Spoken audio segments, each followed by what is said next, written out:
The story of the Cherokee Nation in the 1820s is a profound and tragic narrative of an internal betrayal, with White Path's rebellion at its center.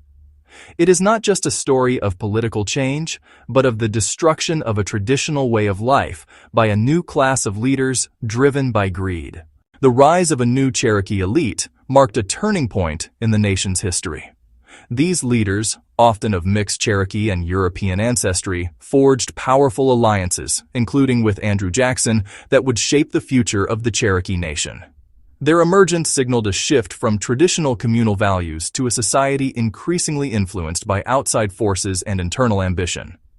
John Ross, born Cowiescowie in 1790 to a Scottish trader father and a quarter Cherokee mother, was educated in white academies and became a central figure in Cherokee leadership.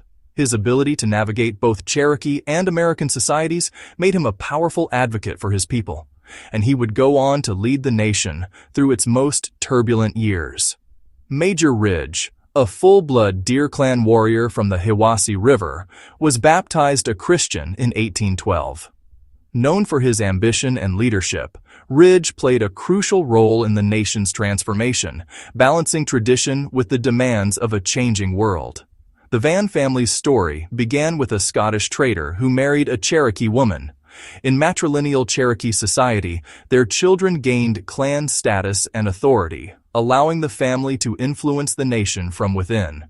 James Van, born around 1764, realized this vision.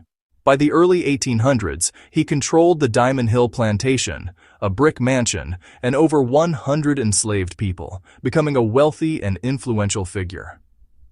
After his death in 1809, his son Joseph Rich Joe Van inherited the family's wealth at age 11, expanding their holdings and operating the steamboat Lucy Walker. This new elite group embraced private property and the brutal practice of chattel slavery, a stark departure from traditional Cherokee communal life. Motivated by self-interest, they sought to restructure the Cherokee government to protect and expand their wealth, encouraging others to adopt this new system and forever altering the nation's path.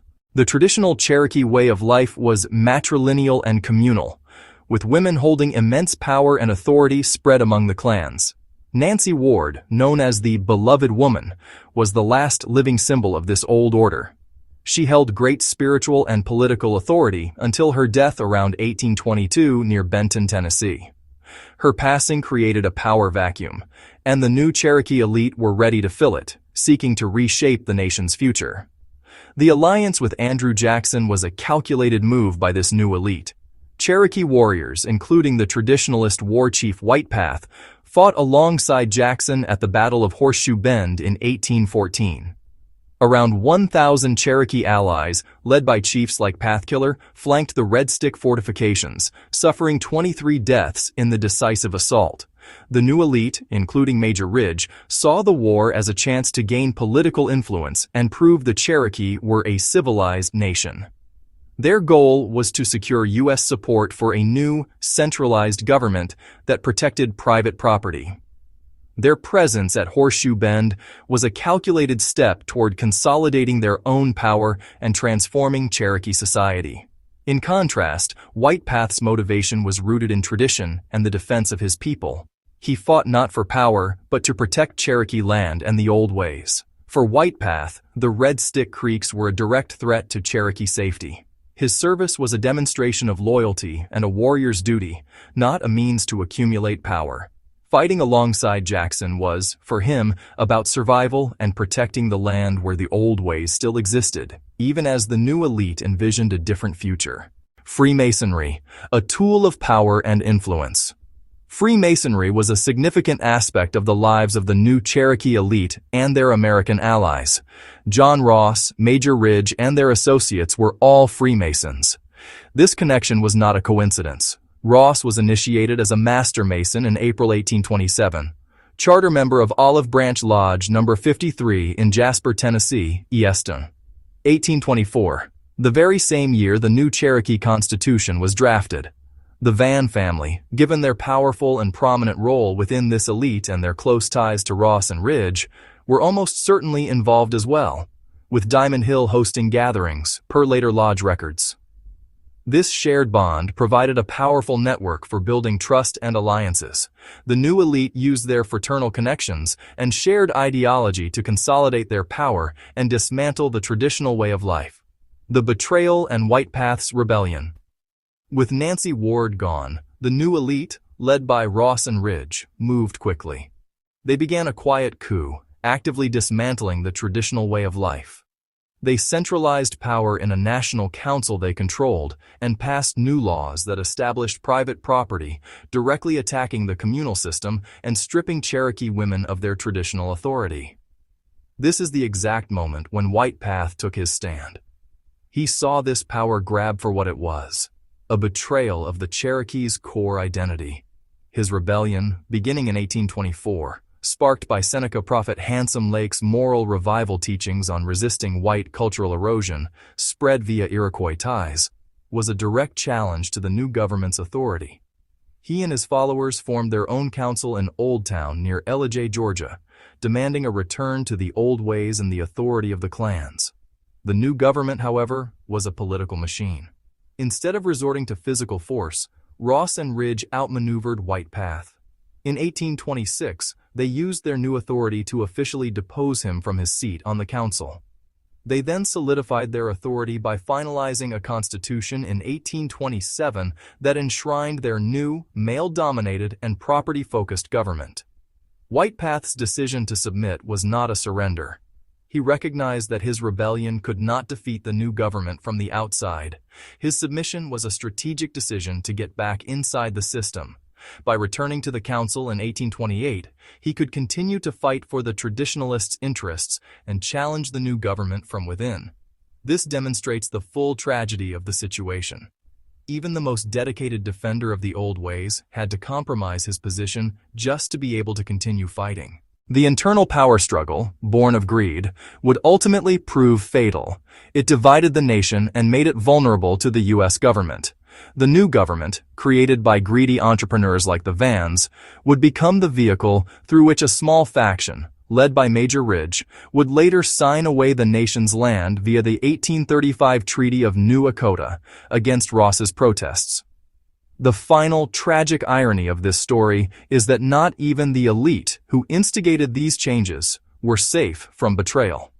Joseph Rich Joe Van, who had helped build this new system, was himself a victim of it.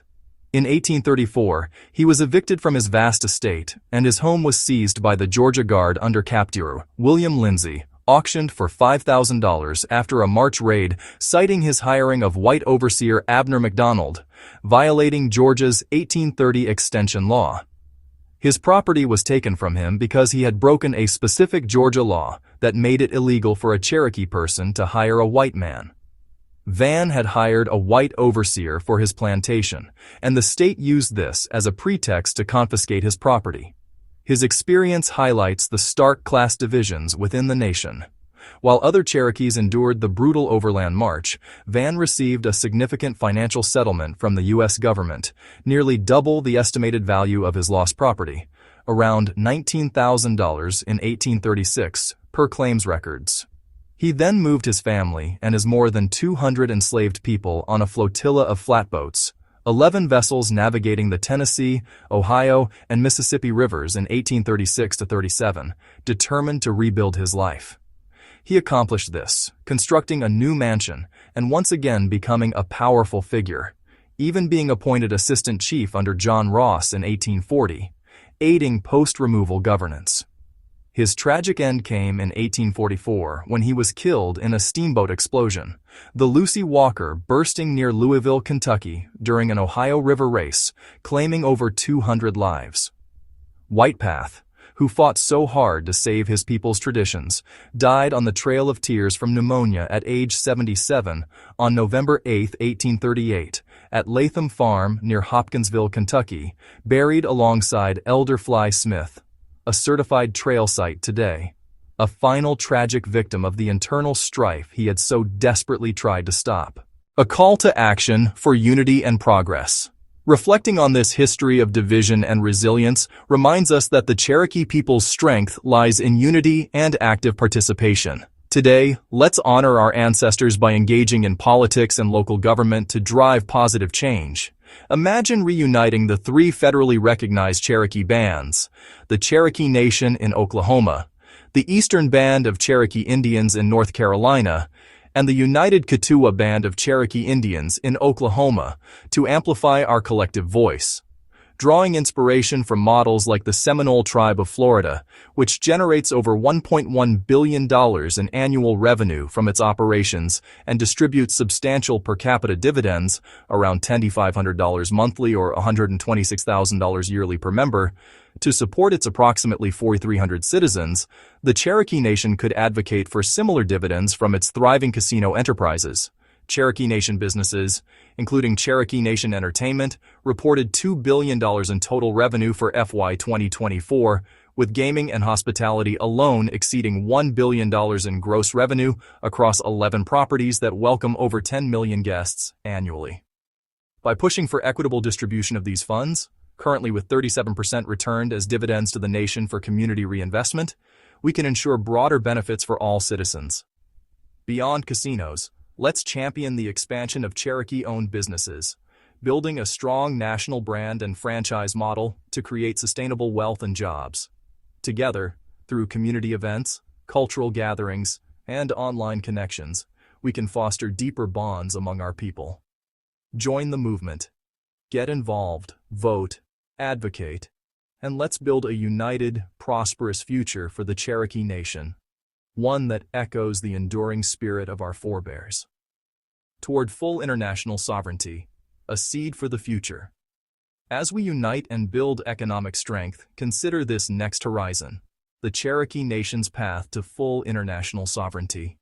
Guided by the Montevideo Convention's criteria for statehood, our people have already laid a strong foundation. We boast a permanent population exceeding 400,000 citizens, a clearly defined territory in northeastern Oklahoma, and a robust government with executive, legislative, and judicial branches that governs effectively and justly. Yet the final criterion, the capacity to enter into relations with other states, remains the greatest challenge.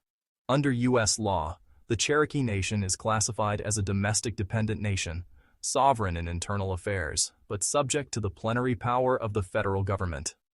Overcoming this requires transformative steps: a new treaty, an act of Congress, or a landmark Supreme Court ruling to affirm true independence. Even then, formal recognition from other nations and bodies like the United Nations would secure our place on the global stage. This journey is a continuation of our ancestors' resilience and self-determination, from White Path's stand to today's advocacy. By getting involved, you not only push for legal change, but inspire future generations to safeguard our sovereignty and cultural identity.